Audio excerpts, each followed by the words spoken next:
Alors aujourd'hui, on va parler d'un sujet, c'est-à-dire un sujet très important, combien vendre ses impressions 3D? Alors ça peut paraître simple, d'y répondre, mais en fait c'est beaucoup plus complexe que ça puisque, pour savoir combien on vend, il faut savoir combien ça vous coûte de fabriquer, combien ça vous coûte, au niveau énergie, au niveau électricité, au niveau des outils, des ustensiles. Donc on va voir tout ça ensemble, après le générique.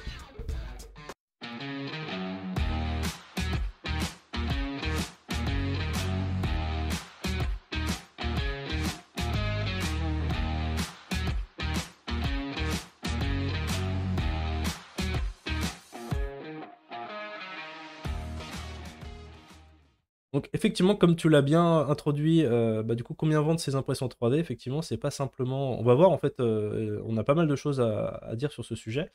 Tout d'abord, c'est peut-être de parler du coût d'impression, avant toute chose et peut-être ensuite on verra aussi comment se positionner par rapport aux autres, voilà, il y a pas mal de sujets. Alors toi déjà, comment tu abordes le coût, concernant ton impression 3D? Comment tu gères ça? Comment tu as calculé ça? Et qu'est-ce que tu mets là-dedans en fait, qu'est-ce que tu as inclus, en fait, pour vraiment savoir combien ça te coûte, et combien tu peux vendre?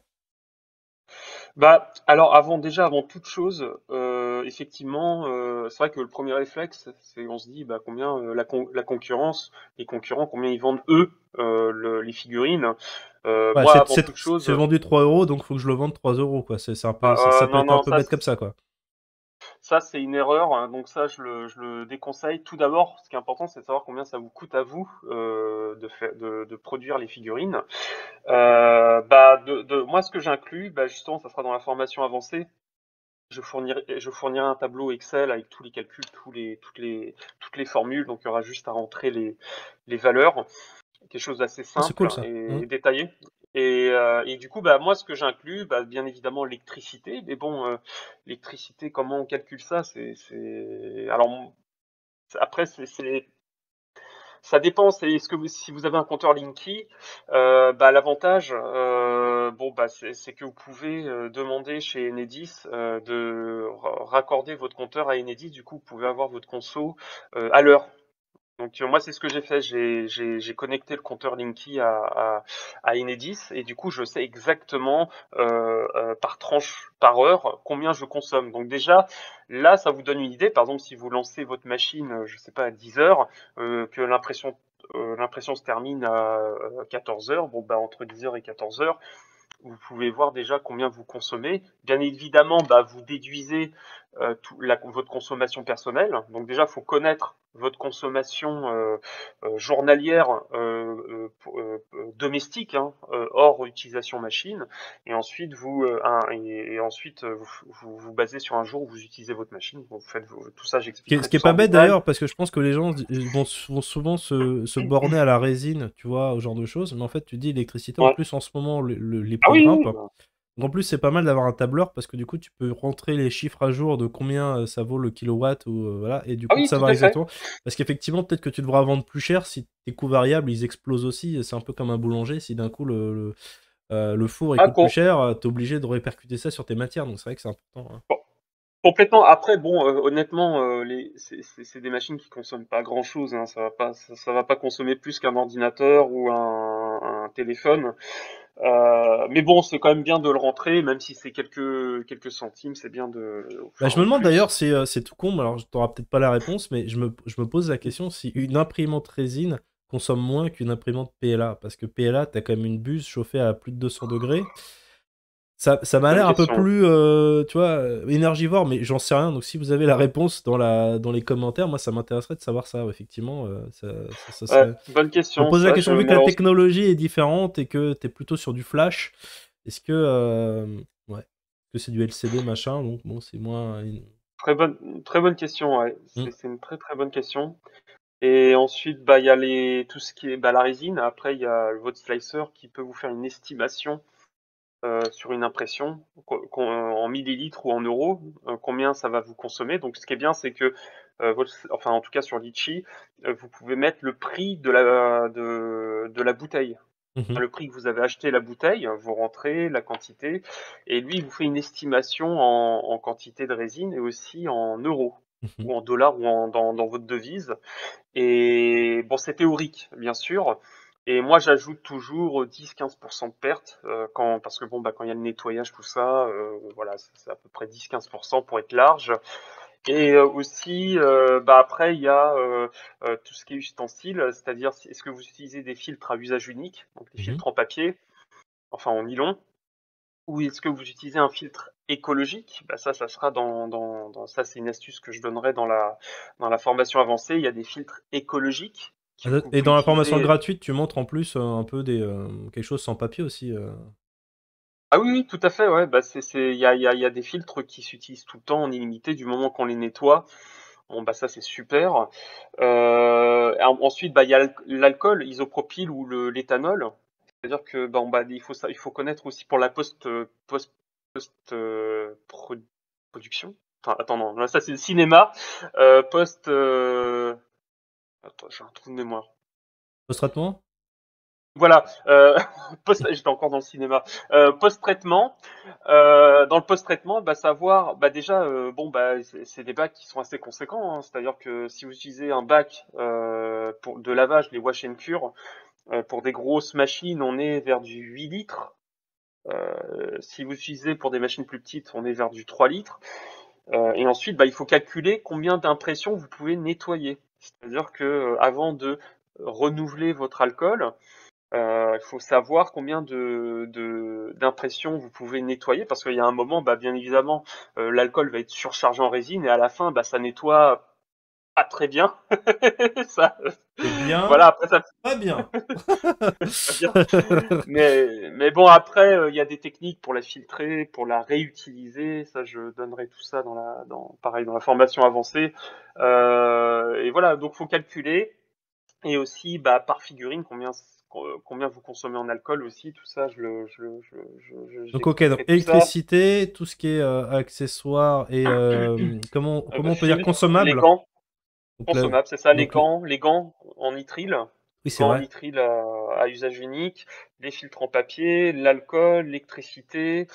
Et ensuite, bah, aussi, il faut calculer, puisque, bon, moi, c'est mon business, calculer les frais, enfin je vais pas dire les frais d'expédition puisque c'est à la charge du client, mais tout ce qui est packaging, c'est-à-dire le packaging, le conditionnement, Oui, si tu le mets dans du papier pro- bulle, tout ça, il y a quand même ouais, après tu peux acheter des gros rouleaux, mais c'est vrai que c'est des choses que tu dois acheter ah oui, tout à fait, le polystyrène, les boîtes en carton, tout ce genre de choses. Donc tout ça, ça se calcule. Et voilà. Et à la fin, bah, après, quand vous savez exactement combien ça vous coûte. À partir de là, vous pouvez commencer à regarder un peu ailleurs. Mais bon, après,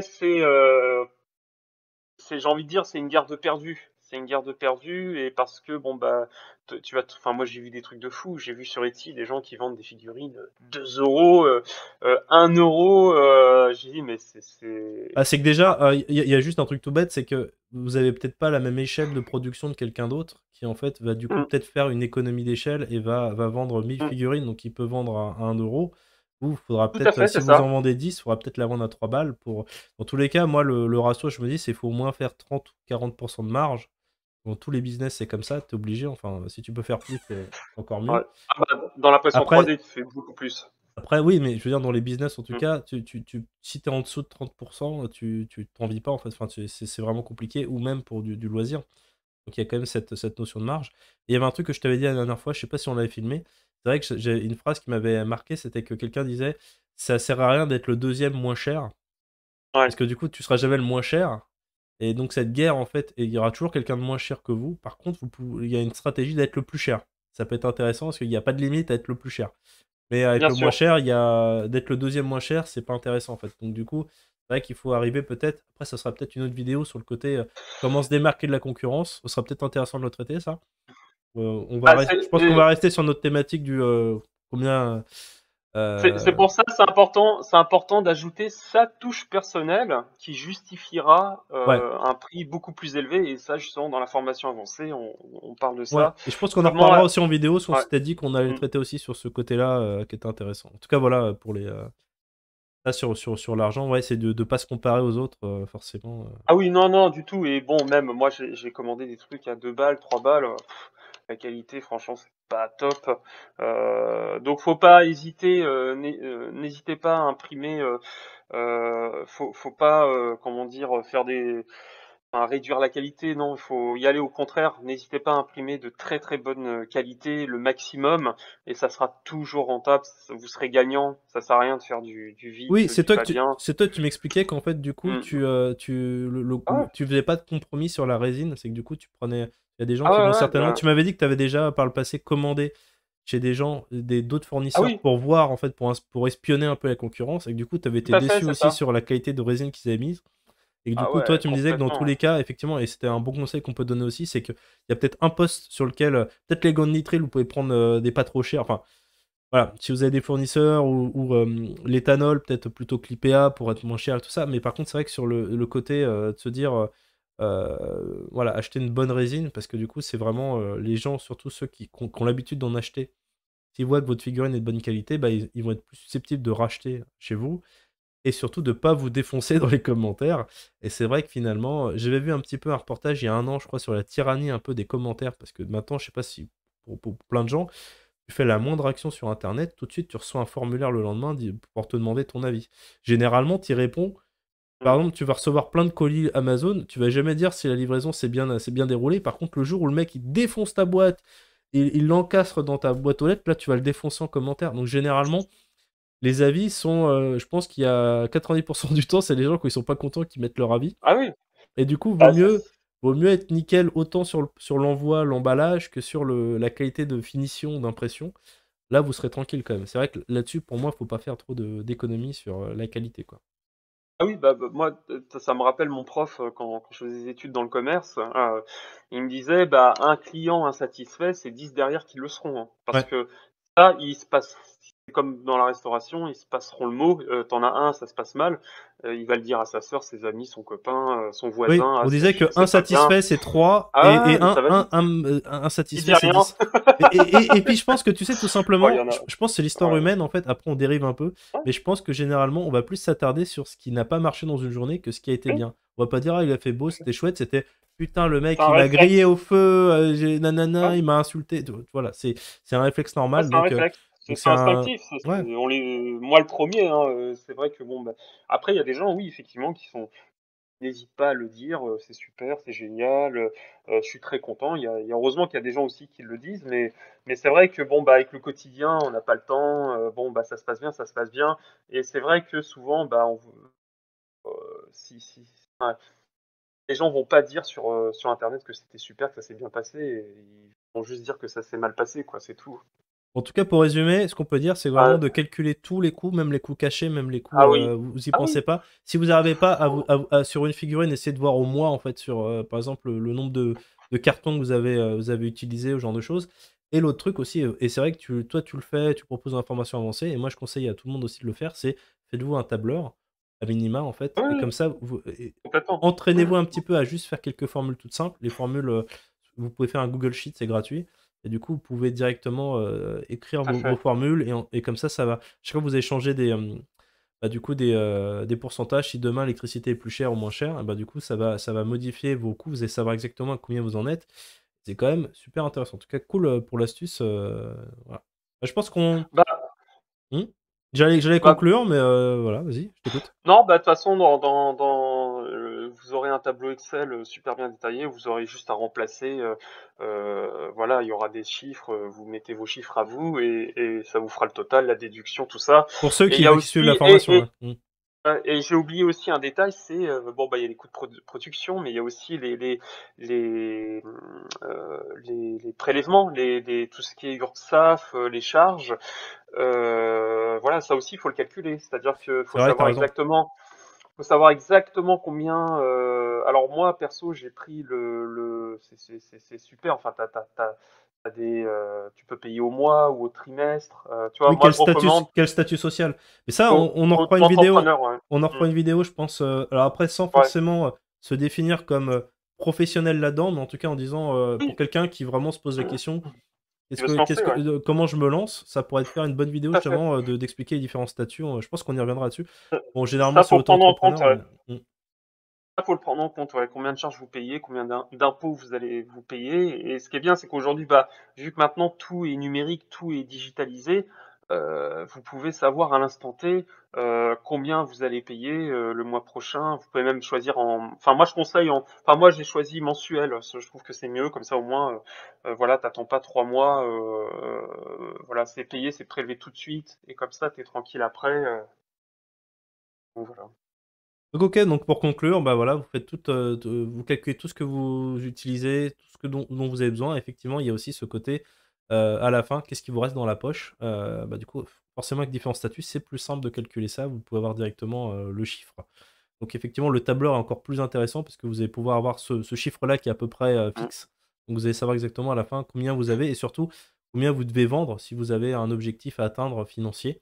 Donc ça peut être intéressant aussi de découper comme ça. Je trouve que ça peut être cool aussi de se dire combien je dois en vendre par jour. Ou des fois, ça découpe un peu plus Mm. le.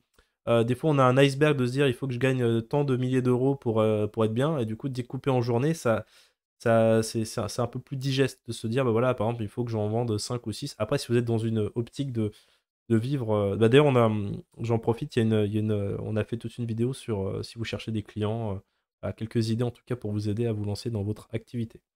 Bah écoute, super, merci pour ces conseils Dominique, c'est cool. Et bah, on vous dit à très vite. Et si vous souhaitez en savoir davantage sur l'impression 3D résine, bah Dominique vous propose une formation gratuite sur le sujet, donc il va voir avec vous toutes les erreurs que vous pouvez faire quand vous débutez, il va vous livrer tous ces trucs et astuces pour réussir vos premières impressions. On a également une formation si vous avez une boutique en ligne, que vous avez des figurines et que vous souhaitez gagner en visibilité sur internet, et ben on va vous expliquer comment être mieux référencé par Google. Donc c'est 2 formations gratuites sur l'impression 3D et le référencement. Bah, vous les retrouvez sur le site internet de Miniature Maker, rubrique formation. Et vous avez tous les liens dans la description. On vous dit à très vite.